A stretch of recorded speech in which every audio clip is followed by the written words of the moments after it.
When we produced our video about Poland's tank situation, we learned a little bit about the country's challenging endeavour to modernize its old Leopard 2A4s, with the resulting tank designated the Leopard 2PL.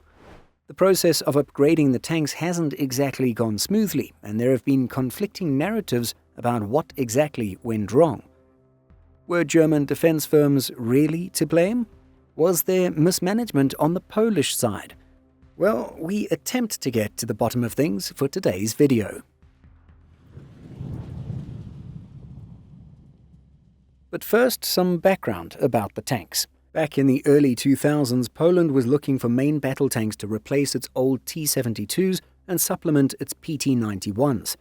A decision was made to purchase 128 used Leopard 2A4s from Germany with a wear rate of 20 to 30%.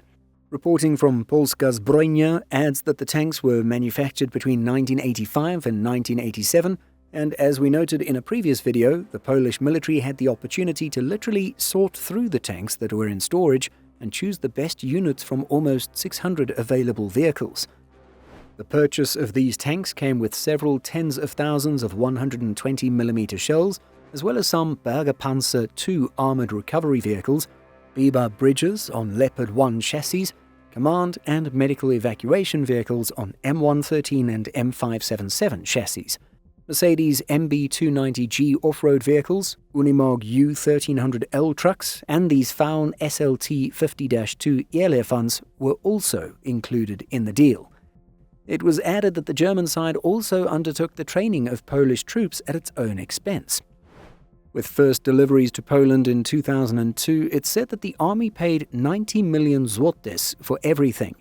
And so, according to inflationtool.com, 100 złotys in 2002 would be worth about 210 in 2026. And so, if we assume that Poland paid the equivalent of 189 million złotys in 2026 values, that would be about 44.7 million euros. We should also note that in November 2013, the Polish Ministry of Defense signed an agreement for the acquisition of additional Leopard 2 main battle tanks. The core of this purchase was 105 Leopard 2A5s, but it also included 14 Leopard 2A4s. And so in total, Poland had 142 Leopard 2A4s in its collection. Fast forward to October 29, 2013, and the country's Armament Inspectorate announced a tender for the modernization of 128 Leopard 2A4 tanks. The announcement noted that all Leopard 2A4 tanks would be modernized by the end of 2019. Spoiler alert, it's still not complete at the time of making this video. Without going too deep into the details of the bidding process, it was only in January 2015 that a contract was awarded, going to the newly formed National Defense Holding Company Polish Armament Group, or PGZ. Polish firm Bumar-Łabędy was said to be the leader of the project. Needing to secure a foreign partner for technology transfer to overcome intellectual property issues, Germany's Rheinmetall, co-producer of the Leopard, was selected. Notably, the company was selected over the Leopard 2's main producer, German firm KMW. It said that Poland selected Rheinmetall because it offered greater technology transfer and was more cost-effective. Overt Defense adds that the KMW offer was not Polonized enough, as there were too few Polish companies that could participate and benefit from the maintenance process. And so in February 2016, Rheinmetall, in cooperation with Poland's PGZ, was awarded the contract for 2A4 modernization.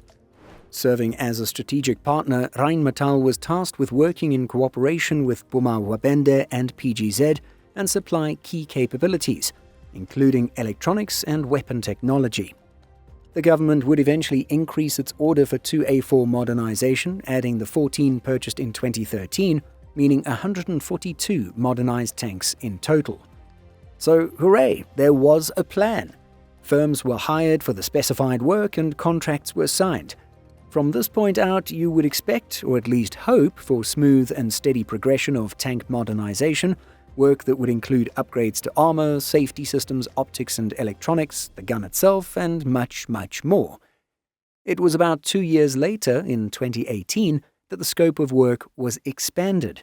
Among other things, the tanks would be equipped with active cooling of control and guidance electronics, as well as a system protecting the turret electronics from voltage drops during vehicle startup. An external battery charging socket and modified laser rangefinder operating modes were also added to the list. And well, it's no surprise that delays in outlining the scope of the project, selecting contractors, and redefining the scope of the project led to the original 2019 completion date coming and going. A revised deadline of late 2020 also passed. And while we're at it, a revised completion date of 2023 has also passed. In reality, the first modernized vehicle was ready in 2021 and received the designation Leopard 2PL M1. Polska's Brojnia goes on to explain that various problems had arisen during modernization work. Perhaps the most notable was an inability to access parts supplied from Germany. Milmag also reports that around 2021, Poland's Armament Inspectorate stated that the testing process of Leopard 2PLs required some additional work due to a number of flaws and shortcomings in the technical documentation of the vehicle. There was also the need to expand the scope of tank repairs, while costs of the modernization program increased. And so, because of delays and Russia launching its full-scale invasion of Ukraine in 2022, Poland dropped its plan to add 14 Leopard 2A4s to the modernization program and instead transferred 14 to Ukraine in 2023. So, if you're keeping track, the plan has reverted back to upgrading the original 128. But zeroing in on the main reasons for delays, it said that Poland waited weeks, sometimes even months, to get the spare parts. The reason? Well, the country, being just one of many Leopard 2 operators, was essentially competing with other countries for a limited supply of components amid slow or low production rates. Some say that delays in getting components was due to the fact that they simply weren't ordered early enough by Polish contractors, although this assertion is in dispute. Others allege that because some parts were needed from KMW and KMW lost out to Rheinmetall for the main contract, Poland's needs were put at the bottom of the list. Again, this is in dispute and probably quite difficult to prove. Overt Defense adds that another cause of delays was the COVID-19 pandemic that hit Poland hard during the winter and spring 2020/2021. This makes sense to us. Not only would this delay work on the Polish side, but we would assume that COVID restrictions, and perhaps even workers suffering from illness or needing to quarantine, would have impacted the Germans' ability to meet parts demand at the time. And then, coming from off-the-record information, it's also suggested that the main battle tanks needing modernization were in bad shape, worse than was assumed when the agreement was signed. With this in mind, it was noted that Poland's PGZ had agreed in its contract with the MOD that all tanks would receive F6 service-level maintenance, with all worn-out parts replaced. It's explained that while PGZ had promised this in its contract with the Polish government, they did not include it in the subcontract with Rheinmetall. Naturally, Rheinmetall did not want to do such work free of charge, and so PGZ had to change/form a new contract with its German partner. Another issue that arose early in the process was contractor Bumau-Wabende lacking the machinery at its facilities required to conduct certain work. PGZ would need to buy this equipment first, and this delayed the program by several months. It said that at one point, dozens of Leopard 2A4 tanks were sitting in Bumau-Wabende's facilities, half disassembled while waiting for the machinery to arrive. Defense 24 adds that the Leopard maintenance chain was affected by internal disputes within the PGZ group, including conflict between Buma and WZM. To try and summarize all the known/confirmed issues causing delays, the same Defense 24 article includes this quote from Poland's Vice Minister of Defense at the time. The problems that emerged during the test program at the Military Institute of Armored and Automotive Technologies have shown that some elements prepared by the subcontractor did not comply fully with the expectations of the military. The German partner was essentially dealing with R&D on our solution. During the testing period, it turned out that some elements need to be redesigned and changed to meet the requirements of the ordering party. As the equipment is not new, it also turned out that some elements that had not been subjected to upgrades in the very beginning are worn out, which also had an impact on the work schedule. Undoubtedly, it would be easier if the German partner delivered a ready-made, proven and requirements-compliant solution. In terms of fallout and consequences from this whole fiasco, the Polish Regional Prosecutor's Office is of the opinion that mismanagement was a core factor. Indeed, in 2024, authorities charged members of Buma Wabende's management board and supervisory board with criminal mismanagement over the company's handling of the Leopard 2PL tank upgrade program.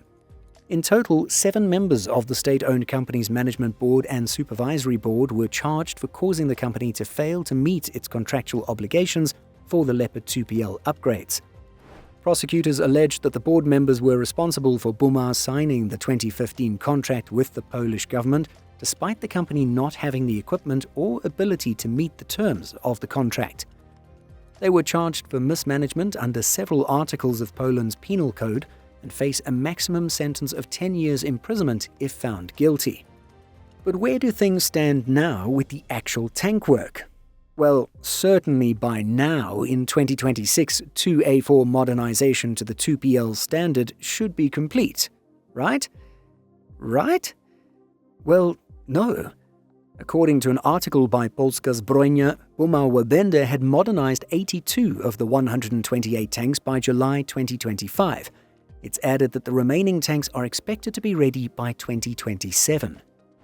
Most of the Leopard 2PL tanks delivered to the Polish Army have gone to the 1st Armored Brigade in Warsaw-Wojskowa, part of the 18th Mechanized Division, while some were transferred to the Leopard Training Center of the 10th Armored Cavalry Brigade. As the Warsaw unit is being rearmed with American M1 Abrams tanks, it's said that all Polish Leopards will ultimately go to the Army's 11th Division. Phew, that is a lot of information to process. And for us researching this whole program and doing our best to summarize things into something that remains interesting to watch, we feel like we've only scratched the surface of everything related to the fiasco of the Leopard 2PL program. Now about 7 years behind schedule and more than 120 million euros over budget, it's a strong reminder that upgrades and modernizations of old equipment can be problematic. Not only do politics get in the way, a requirement for domestic work and resulting technology transfer can also add to delays. The uneven wear and varying condition of the units to be modernized is another complicating factor, something the Brits can attest to with their Challenger 3 program. So, what do you think of all of this? Do these sorts of cases mean that buying new off-the-shelf products is the only way to ensure timely delivery and limited budget overrun? Let us know what you think about all this by leaving a comment.